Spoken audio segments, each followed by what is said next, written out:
अब ढाबा रेस्टोरेंट को भूल जाएंगे जब आप इस तरह के मटर पनीर को घर पर एक बार बनाएंगे। इतनी टेस्टी और इतनी लाजवाब कि आप इसे हर फेस्टिवल पे बनाएंगे और बनाना भी बहुत आसान है। बस कुछ जरूरी टिप्स को फॉलो करिएगा और आपकी पनीर और मटर की सब्जी एकदम लाजवाब बनकर तैयार होगी। तो समय को वेस्ट नहीं करते हुए चलिए फटाफट से बनाते मटर पनीर की सब्जी। तो मटर पनीर की सब्जी बनाने के लिए सबसे पहले हम पनीर को फ्राई करेंगे। तो पैन में लगभग मैं 1 चम्मच घी डालूंगी और घी को गलने देंगे। तो ये घी गल चुका है। अब इसमें हम ये पनीर है, इसे मैंने क्यूब में काट लिए थे छोटे छोटे, लगभग 300 ग्राम पनीर है। चलिए इसको डाल देते हैं और इसको हल्का भूनेंगे। ज्यादा पनीर को नहीं भूनेंगे, ज्यादा भूनने के बाद पनीर का स्वाद थोड़ा खराब हो जाता है, इसलिए पनीर को हम ज्यादा नहीं भूनेंगे, हल्का फ्राई करेंगे। और इस तरह से चम्मच से हम इसको चलाएंगे। क्या होता है कि पनीर बहुत ही सॉफ्ट होते हैं, ये टूट जाते हैं ज्यादा चलाने के बाद, इसलिए हम इस चम्मच की सहायता से इसे हल्के हल्के चलाएंगे और पक जाने के बाद थोड़ा उल्टा लेंगे और दोनों तरफ अच्छी तरह से पका लेंगे। तो ये देखिए पनीर मेरा पक चुका है, हल्का गोल्डन हो चुका है, ज्यादा हम इसको नहीं पकाएंगे। चलिए अब पनीर को हम निकाल लेते हैं और इस तरह से हम एक बोल में 1 गिलास लगभग पानी लेंगे। पानी मेरा नॉर्मल है और इसमें 1 चम्मच नमक, और नमक को पानी में अच्छी तरह से घोल लेंगे। और इसमें अब पनीर जो मैंने फ्राई किए थे इसे हम डाल देंगे। इससे क्या होता है कि पनीर हमारा एकदम सॉफ्ट रहता है, हार्ड नहीं होता है। तो चलिए अब इसको डाल देते हैं और डालकर इसको अच्छी तरह से पानी में मिक्स कर लेते हैं, चला लेते हैं थोड़ा। और चलिए इसको साइड कर देते हैं और चलते हैं इसकी ग्रेवी बनाने के लिए। तो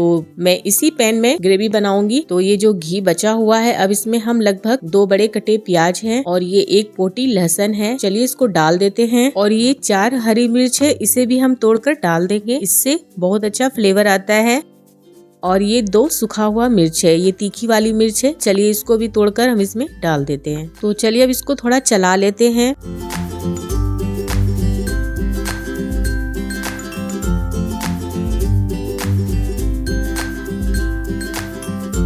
और ये थोड़े से अदरक के टुकड़े हैं, चलिए इसको भी डाल देते हैं। और लगभग 2 टमाटर है मीडियम साइज के, इसे भी मैंने काट लिए थे। चलिए इसको भी डाल देते हैं और इसको अच्छी तरह से भून लेते हैं। ज्यादा नहीं भूनेंगे, बस इतना भूनेंगे ताकि इसका कच्चापन खत्म हो जाए। तो मटर पनीर की खास बात होती है उसकी ग्रेवी। उसकी ग्रेवी जितना अच्छा बनाइएगा आप, वो इतना ही अच्छा हमारा मटर पनीर बनकर तैयार होगा। तो ये देखिए ये भुना चुका है, ये ज्यादा नहीं भुनाया है, आपको दिख ही रहा होगा, हल्का मैंने भुना है। इसका खाली कच्चापन हमको हटाना था, तो ये हट चुका है। चलिए अब इसको हम नीचे उतार लेंगे और इसे थोड़ा ठंडा होने देंगे। तो ये देखिए ये ठंडा हो चुका है। अब चलिए इसको हम मिक्सी जार में पीस लेंगे।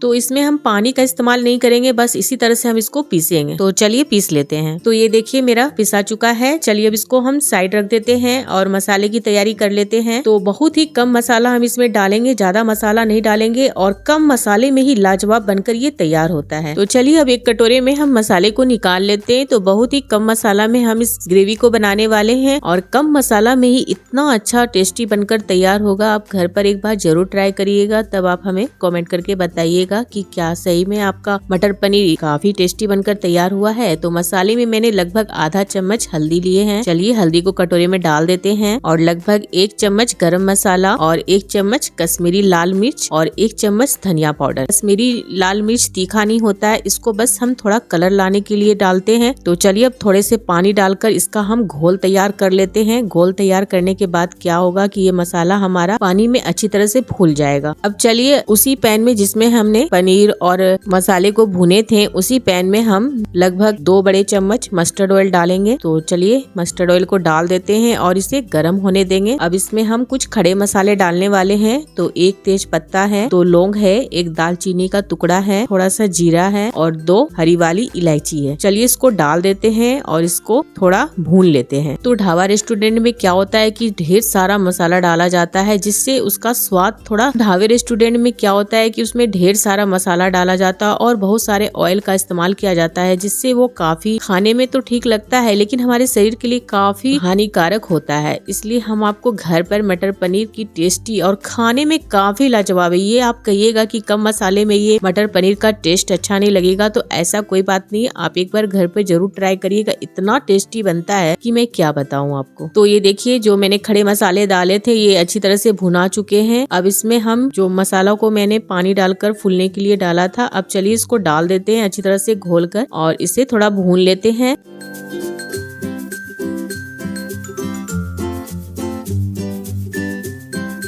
तो ये भुना चुका है। तो चलिए अब इसमें हम ग्रेवी वाला मसाला डालेंगे, जो मैंने प्याज लहसुन सब पीसे थे। अब इसे हम डाल देंगे और इसे भूनेंगे। हम इसे तब तक भूनना है जब तक तेल हमारा ऊपर ना आ जाए। तो इसे हम ढककर भूनेंगे। ढककर भूनने के बाद क्या होता है कि मसाला का सारा फ्लेवर उसके अंदर ही रह जाता है, वो बाहर नहीं निकलता है और इसी कारण से ये काफी टेस्टी बनता है। तो चलिए अब इसको हम 5-5 मिनट में ढक्कन हटाकर इसे चला लेंगे ताकि नीचे ये जल ना जाए। और आँच को एकदम धीमा रखेंगे, ज्यादा धीमा नहीं रखेंगे, मीडियम रखेंगे और मीडियम आंच में ही हम इसको भूनेंगे। तो मैंने लगभग 2 से 3 बार इसे चलाए थे। तो ये देखिए अब इसमें हल्का तेल आने लगा है। ये मसाला मेरा पक चुका है। अब इसमें हम स्वाद अनुसार नमक डालेंगे और लगभग 2 चम्मच दही। तो चलिए दही को डाल लेते हैं और चलिए इसको थोड़ा और भून लेते हैं। तो इसे अच्छी तरह से चलाने के बाद चलिए अब इसको हम फिर से ढक देंगे और ढककर हम लगभग 2 से 3 मिनट हम इसे भूनेंगे। तो 2 से 3 मिनट हो चुके हैं। चलिए ढक्कन को हटा देते हैं और ये देखिए मसाला मेरा भुना चुका है। अब इसको चलिए हम थोड़ा सा चला लेते हैं। और ये मटर है फ्रेंड्स, तो मटर मैंने बॉईल करके गर्म पानी में ही रखे थे, बाहर नहीं निकाले थे। इससे क्या होता है कि मटर हमारा गर्म पानी में फूला फूला रहता है और बाहर निकालने के बाद क्या होता है कि ये सिकुड़ जाता है। इसीलिए आप जब भी मटर पनीर बनाए तो मटर को उबालें और उसे गर्म पानी में ही रखें। जब आपका ग्रेवी तैयार हो जाए तब आप मटर को डायरेक्ट निकाल कर उसे ग्रेवी में डालें। तो चलिए मटर को हम डाल देते हैं। इसी तरह के कुछ जरूरी टिप्स को हमको फॉलो करना पड़ता है फ्रेंड्स, तब जाके हमारा मटर पनीर काफी लाजवाब बनकर तैयार होता है। तो चलिए अब इसको थोड़ा हम भून लेते हैं। तो अब इसमें हम पनीर डालने वाले हैं। तो पनीर जो मैंने पानी में डाल के रखे थे, तो ये देखिए इसका घी जो मैंने घी में पनीर को भुने थे, ये घी हमारा ऊपर में थोड़ा जम गया है। तो चलिए अब हम पनीर और पानी दोनों को साथ में हम डाल देंगे और इसको चलिए अच्छी तरह से मिला लेते हैं। तो आपको लग रहा होगा कि इसमें पानी बहुत सारा है, तो पानी बहुत सारा नहीं है, इतना पानी हमको डालना बहुत जरूरी है। अब इसमें हम लगभग 2.5 चम्मच मलाई डालेंगे। तो ये मलाई घर का ही है फ्रेंड्स, जो दूध में मलाई लगता है ना, वही मलाई को मैंने निकाल लिए थे और इसे थोड़ा फेंट लिए थे। तो चलिए अब इसको हम डाल देते हैं। मलाई डालना बहुत जरूरी है, इससे मटर पनीर का स्वाद काफी अच्छा आता है। मलाई डालने के बाद चलिए इसको अच्छी तरह से मिक्स कर लेते हैं और आंच को मीडियम रखेंगे और मीडियम आंच में हम इसे पकाएंगे। 5 से 10 मिनट हम इसे पकाएंगे। पकाने के बाद क्या होगा कि पनीर और मटर के अंदर हमारा ग्रेवी का स्वाद एकदम अंदर तक चला जाएगा और काफी खाने में अच्छा लगेगा। इसीलिए इसे पकाना बहुत ही जरूरी है। तो चलिए अब इसको हम पका लेते हैं। तो ये देखिए हमारा पक चुका है। देखिए जो आपको पानी लग रहा था ज्यादा फ्रेंड्स, तो वो पानी मेरा सारा ये मटर और पनीर ने एब्जॉर्ब कर लिए हैं। अब इसको हम ज्यादा नहीं पकाएंगे। अब इसमें चलिए ऊपर से कटा हुआ धनिया पत्ता डाल देते हैं। अब धनिया पत्ता डालने के बाद हम इस तरह से एक प्लेट को रखेंगे। अब इस टाइम मैंने गैस को बंद कर दिए हैं। तो अब इसमें हम धुआं देने वाले हैं। इससे क्या होता है कि मटर पनीर का स्वाद काफी अच्छा हो जाता है और ये धुआं देना बहुत ही जरूरी है। तो इस तरह से हमने एक स्टील के प्लेट को इसमें रख दिए हैं। इस प्लेट के ऊपर हमने दालचीनी के टुकड़े को मैंने जला लिए थे एकदम। देखिए आग इसमें अभी तक लगा हुआ है। चलिए अब इसको इस प्लेट में रख देते हैं और इसमें थोड़ा सा घी डालेंगे और घी को डालने के बाद इसे तुरंत हम ढक देंगे और ढकने के बाद हम इसे छोड़ देंगे जब तक ये धुआं पूरा अच्छी तरह से इस पनीर में चला नहीं जाता है, तब तक इसके ढक्कन को हम नहीं हटाएंगे। तो चलिए इसको हम इसी तरह से ढक देते हैं। लगभग 5 मिनट इसी तरह से छोड़ देंगे, सारा धुआं हमारा मटर पनीर में एब्जॉर्ब कर जाएगा। तो चलिए 5 मिनट हो चुके हैं, ढक्कन को हटा देते हैं। तो ये देखिए एक जरा सा भी धुआं नहीं है, सारा मेरा मटर पनीर में धुआं चला गया है और इससे मटर पनीर का स्वाद काफी अच्छा बन जाता है। तो फ्रेंड्स मेरी ये मटर पनीर की रेसिपी आपको कैसी लगी? अगर अच्छी लगी हो तो लाइक नहीं करना भूलिएगा और अगर आप मेरे चैनल पे नए हैं तो चैनल को सब्सक्राइब कर लीजिएगा और अगर आप मेरे फेसबुक पेज से देख रहे हो तो मुझे फॉलो कर लीजिएगा। तो मिलते रहेंगे फ्रेंड्स ऐसे ही नई वीडियो के साथ, तब तक के लिए बाय बाय।